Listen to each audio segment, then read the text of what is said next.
সংঘর্ষে গ্রেপ্তার দুই এসডিপিওর ওপর হামলা একজনকে গ্রেপ্তার করা হয়েছে এবং যে অভিযোগ তার ভিত্তিতে আরও একজনকে গ্রেপ্তার। সোমরাজের থেকে জানবো একটু বিস্তারিত। সোমরাজ, রবিবার এই ঘটনা ঘটেছিল আমরা দেখেছি এবং তারপর কড়া পদক্ষেপ কমিশনে, ঠিক কি পদক্ষেপ নেওয়া হলো?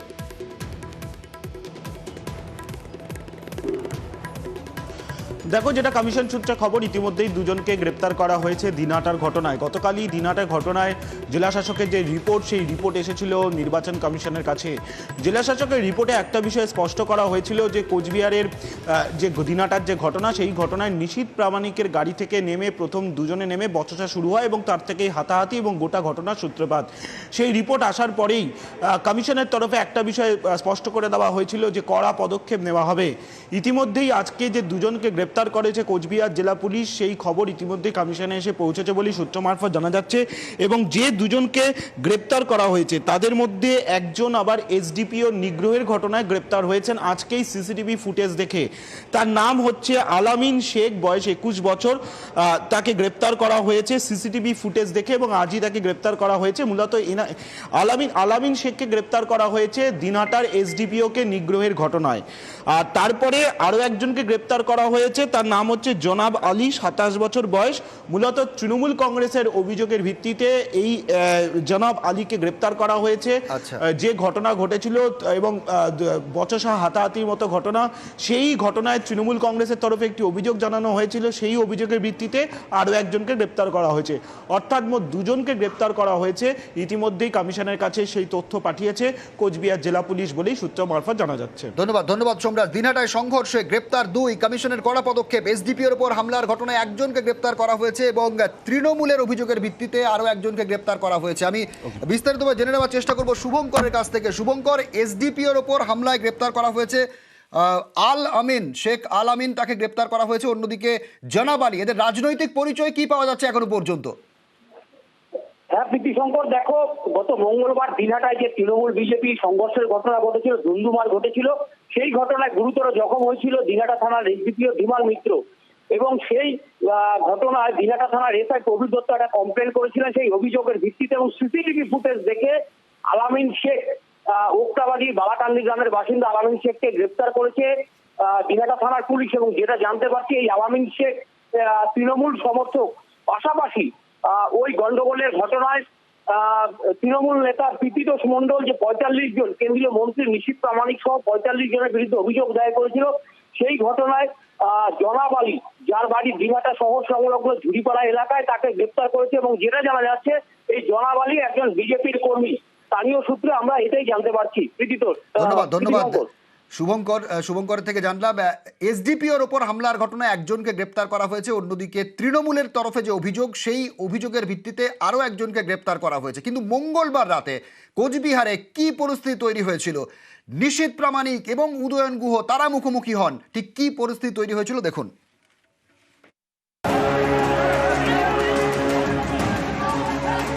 ভোট ঘোষণার পর এ রাজ্যে প্রথম রক্তপাত। রাস্তায় যুযুধান কেন্দ্র রাজ্যের দুই মন্ত্রী, মুখোমুখি নিশীথ প্রামাণিক উদয়ন গুহ।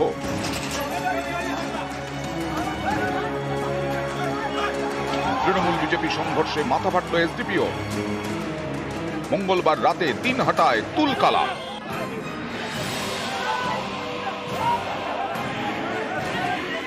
একেবারে পরিকল্পিত। যারা ওখানে গোলমাল করছিল তাদের মধ্যে একজন পোস্ট করেছে, উদয়নবাবু জন্মদিনের উপহার কেমন লাগলো। দিনহাটার শাহজাহান রূপে আজকে তিনি যে আক্রমণ চালিয়ে যাচ্ছেন, আমার মনে হয় ওখানকার মানুষই সংঘবদ্ধভাবে উত্তর কয়েক মাসের মধ্যেই তাকে দিয়ে দেবেন। মঙ্গলবার ছিল উদয়ন গুহর জন্মদিন। সেলিব্রেশন চলছিল দিনহাটার পুরসভার তৃণমূল চেয়ারম্যানের বাড়িতে। সেখানে উপস্থিত ছিলেন 50 থেকে 60 জন তৃণমূল কর্মী। ভোট প্রচার সেরে এই এলাকা দিয়েই ফিরছিলেন নিশীথ প্রামাণিক। তৃণমূলের দাবি, সেই সময় নিশীথের সঙ্গে থাকা বিজেপি কর্মী সমর্থকরা হামলা চালান। তৃণমূল কর্মীরা প্রতিরোধ করেন। পাল্টা বিজেপির দাবি, প্রথমে হামলা চালায় তৃণমূল। দুপক্ষই ছিল গরম। একে অপরকে লক্ষ্য করে ছড়ে ইট পাটকেল, বাঁশ নিয়ে শুরু হয়ে যায় সংঘর্ষ। ঠেকাতে গেলে মাথা ফাটে দিনহাটার এসডিপিও ধীমান মিত্রর। সেই সময় রাস্তায় একেবারে মুখোমুখি কেন্দ্র রাজ্যের মন্ত্রী। একদিকে নিশীথ প্রামাণিক, অন্যদিকে উদয়ন গুহ, মাঝে একদিকে কেন্দ্রীয় বাহিনী আর একদিকে রাজ্যের পুলিশ। তীর ছুটছে, এই যে তীর, আমার হাতে তীর রয়েছে, ওদের গাড়ির থেকে তীর ছোড়া হচ্ছে, কাটা পাথর ছোড়া হচ্ছে।